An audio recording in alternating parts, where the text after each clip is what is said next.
রাসূলুল্লাহ যৌতুক দিয়েছিলেন, ওটা যৌতুক না, ওটা উপহার, ওটা হাদিয়া। রাসূলুল্লাহ তোহফা দিয়েছিলেন হুজুরের জামাই। সুবহানাল্লাহ, কি জামাই! এক জামাই তো জিন্নুর আইন, যাকে ফেরেশতারা পর্যন্ত লজ্জা করতে জানে দেখে, হযরত ওসমান রাদিয়াল্লাহু তাআলা আনহু। আরেকজন হযরত আলী কাররামাল্লাহু ওয়াজহাহু। হযরত আলী, যার সম্পর্কে রাসূল পাক সাল্লাল্লাহু আলাইহি ওয়াসাল্লাম যাকে কত সম্মান দিয়েছেন, কত মর্যাদা দিয়েছেন, এই হলো হযরত আলী হুজুরের জামাই। আনা মাদিনাতুল ইলম ওয়া আলিউম বাবুহা, আমি হলাম জ্ঞানের রাজ্য, আর আলী হলো সেই রাজ্যে প্রবেশের দরজা। সুবহানাল্লাহ। ভাইরা, এই হলো জামাই। আর মেয়ে খাতুনের জান্নাত, বিনতে রাসূল, বেহেশতের সমস্ত রমণীদের সরদারিনী মা ফাতিমাতুজ জাহরা রাদিয়াল্লাহু তাআলা আনহা। কি উপহার দিলেন বিয়েতে রাসূল! এই মেয়ে আর এই জামাই। উপহার হলো খেজুরের ছোবড়ার একটা তোষক, পানি উঠাবার জন্য একটা মশক, আর আটা পেশা একটা জাত। এই হলো নবীর মেয়ে আর জামাইয়ের জন্য উপহার। আজ সমাজের ভেতরে যৌতুক সৃষ্টি হয়েছে। এই যৌতুক নিতেছে মুসলমানেরা। কন্যা পক্ষের কাছ থেকে দাবি করে যৌতুক আদায় করা হচ্ছে, ঠিক কিনা কর? যৌতুক দিতে হবে, যৌতুক দিতে হবে। কি দিবা? পাজেরোজি লেটেস্ট মডেল, 10 লক্ষ টাকার ক্যাশ,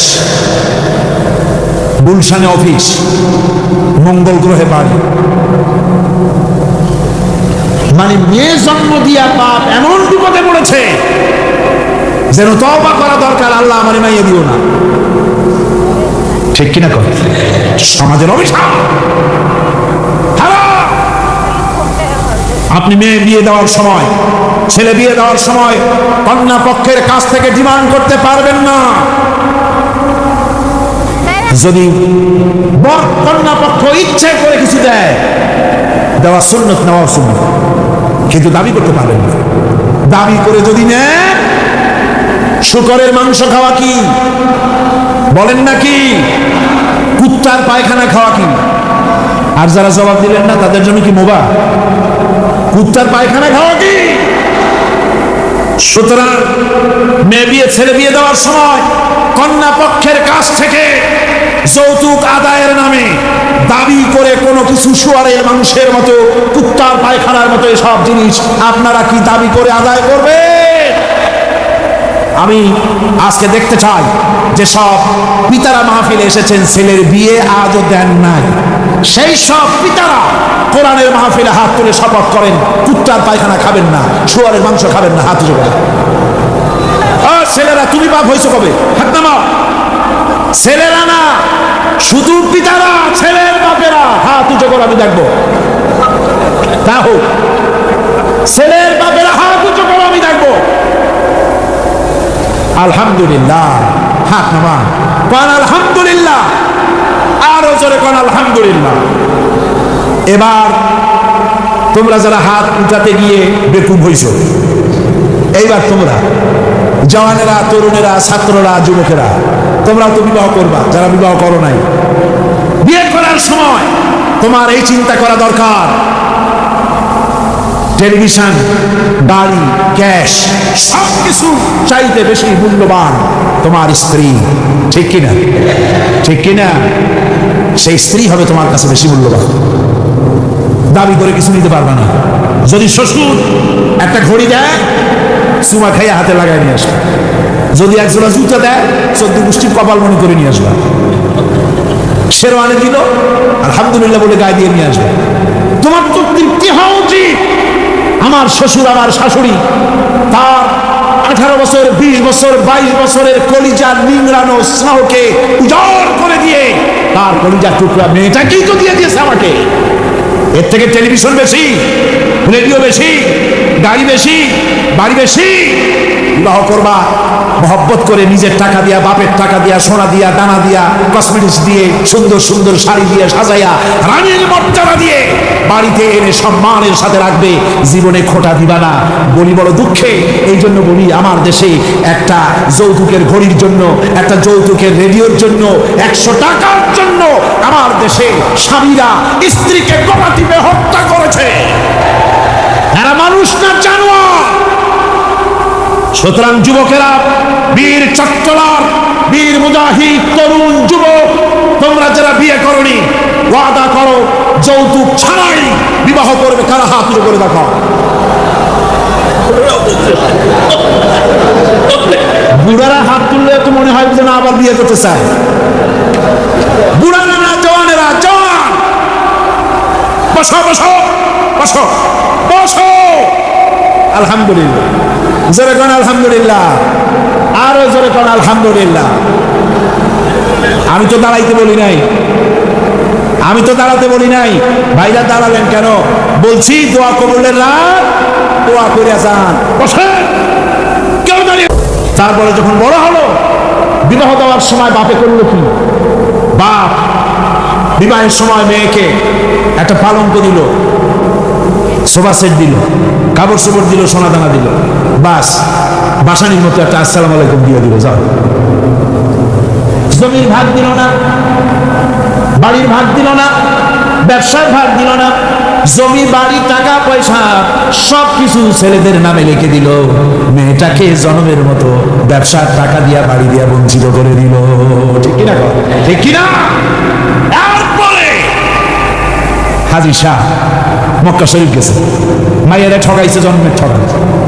মক্কা শরীফ থেকে হজ করে আসা 15 হাত লম্বা জামার টাকায় দিয়ে আসছে।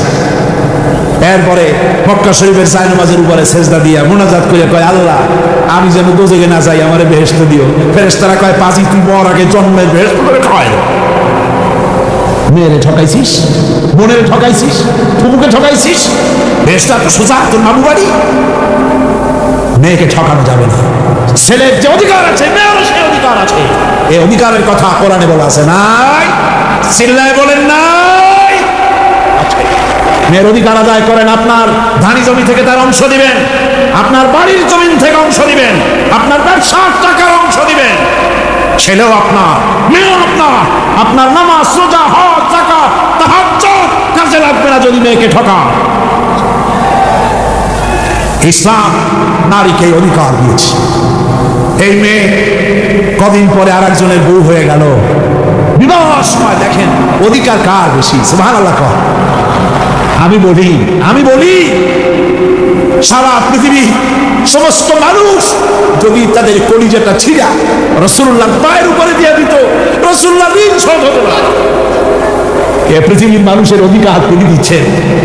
নারীর কোনো সম্মান নাই। যেই যুগে মেয়ে হয়েছে, শোনা মাত্র গলাটা টিপে মেরে ফেলাই দিত। আল্লাহ কোরআন শরীফে বলছেন, বিআইয়ি যামবিন কুতিলাত, কোন অপরাধে মেরে ফেলতেছে?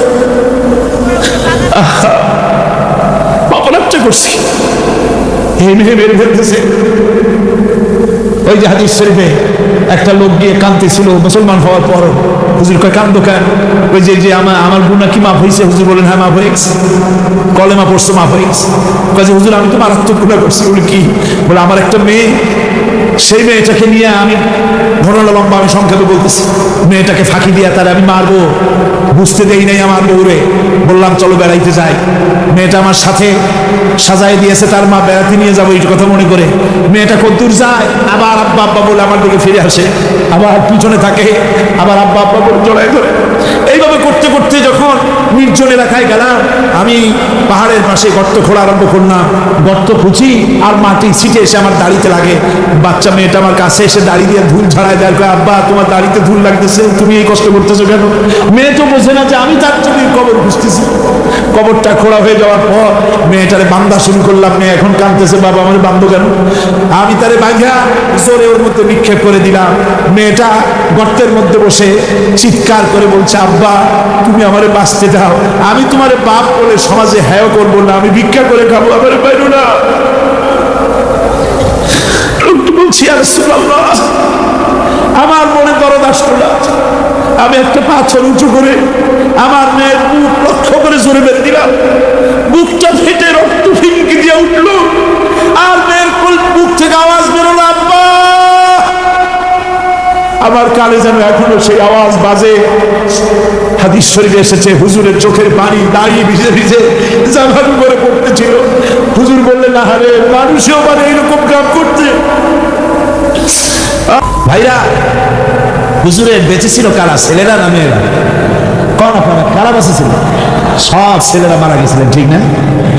একটা হাদিস আপনি আমাকে দেখাতে পারবেন না, এমন একটা হাদিস নাই ছেলেরা মরে যাওয়ার পর হুজুর দুঃখ করে একদিন মুনাজাত করেছেন, আল্লাহ সব ছেলেগুলো নিয়ে গেলাম, আমার একটা ছেলে দাও। একটা হাদিস নাই। একদিনের জন্য রাসূলুল্লাহ দোয়া করেন না, মেয়েতেই সন্তুষ্ট ছিল। মেয়ের কথা হুজুর বলেছেন, মেয়ের কথা বলেছেন, যখন তোমরা বাইরে যাবা, বিদেশে যাবা, বাজারে যাবা, কিছু না কিছু উপহার নিয়ে আসবা বাড়ি, আর উপহার নেই আগে দেবা মেয়েকে। সুবহানাল্লাহ। আগে কারে? সেই মেয়েরা আজ সমাজের সবচাইতে বেশি অবহেলিত, ঠিক কিনা কর? ভালো করে শোনেন, রাসূলুল্লাহ বলেছেন মেয়েদেরকে গালি দিও না। অনেক লোক আছে মেয়েদেরকে গালি দেয়, কন্যাকে গালি দেয়। হুজুর বলেছেন মেয়েদের গালি দিও না, কারণ আমি মুহাম্মদ সাল্লাল্লাহু আলাইহি ওয়াসাল্লাম মেয়েদের পিতা, আমি মেয়েদের পিতা। সুবহানাল্লাহ, সুবহানাল্লাহ। আমার ভাইয়েরা,